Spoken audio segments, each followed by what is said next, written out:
গত 1 বছর 6 মাস যারা কোনোদিন ফজরের নামাজ পড়ো নাই, নাফরমান দাঁড়া, তুই দাঁড়া, এই নাফরমান দাঁড়া। এত বড় নাফরমান মানুষ হয়, এত বড় নাফরমান মুসলমানের বাচ্চা হয়, মানুষের বাচ্চা হয়, সেজদাবিহীন মানুষ হয় না, আনআম হয়, আনআম।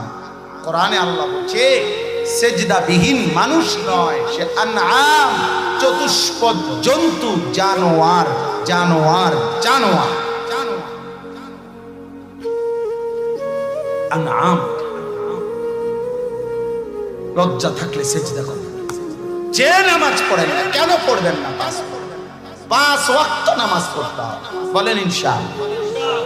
জুমার নামাজ পড়েন আপনি সপ্তাহে একদিন, আর আমরা প্রতিদিন 5 ওয়াক্ত। আমরা বেকুব, আমনে সালাত, আমনে ভাত খাইয়া বড় হয়েছেন, আমরা চিরা খাইয়া বড় হয়েছি নাকি? এই জন্য আজকে নিয়ত করেন ইনশাআল্লাহ, জান যায় যাবে ফজরের নামাজ পড়বো ইনশাআল্লাহ। বলেন ইনশাআল্লাহ, বলেন ইনশাআল্লাহ। কি কথা এটা বলেন, মুখে কোন, এটা কইয়া কোন ইনশাআল্লাহ না? ফজর পড়বো ইনশাআল্লাহ, এটা বলেন।